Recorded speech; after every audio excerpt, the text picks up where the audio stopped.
আজকের আয়োজন পাউরুটি দিয়ে বেশ মজার একটা নাস্তা রেসিপি।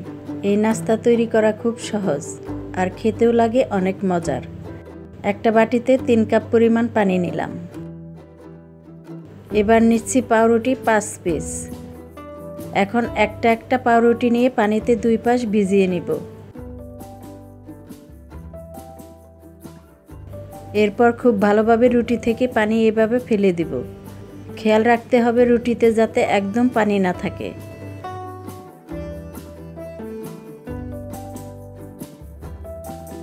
অন্য একটা বাটিতে রুটিগুলো একটু ছড়িয়ে রেখে দিচ্ছি।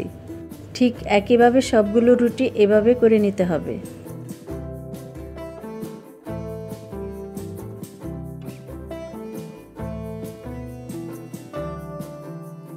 এখন হাত দিয়ে রুটিগুলোকে আবার একটু ছড়িয়ে দিচ্ছি।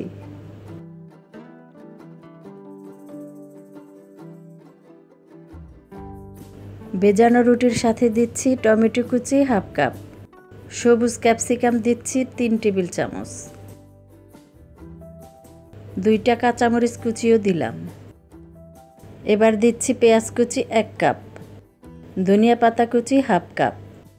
এবার চালের গুঁড়া দিব হাফ কাপ, ময়দা 3 টেবিল চামচ, হাফ চা চামচ গোলমরিচ গুঁড়া দিলাম, লাল মরিচ গুঁড়াও হাফ চা চামচ দিব। এবার স্বাদ অনুযায়ী লবণ দিলাম। টমেটো সস দিচ্ছি 3 টেবিল চামচ। এবার হাত দিয়ে খুব ভালোভাবে সব মাখিয়ে নিতে হবে। মাখানোর সময় দেখবেন ভেজানো পাউরুটি খুব সুন্দরভাবে সব কিছুর সাথে মিশে যাচ্ছে।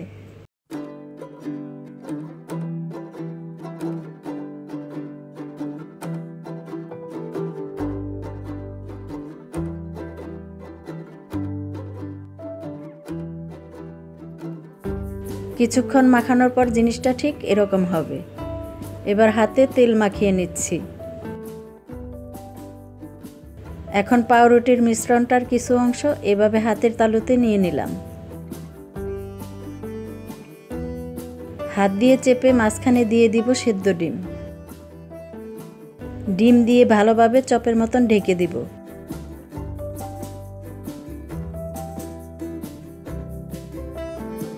ঠিক একইভাবে 5-6টা চপের মতন বানিয়ে নিচ্ছি।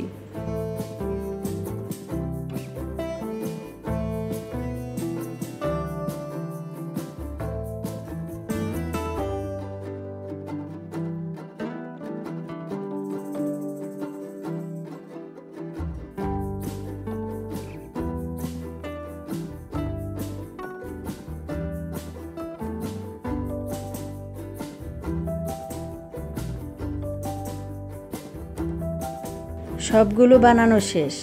এবার গরম তেলে ভেজে নিচ্ছি। ভাজার সময় চুলার জাল রাখবেন মিডিয়ামে। জাল বাড়ানো থাকলে চপগুলো দ্রুত পুড়ে যাবে আর কালো হয়ে যাবে।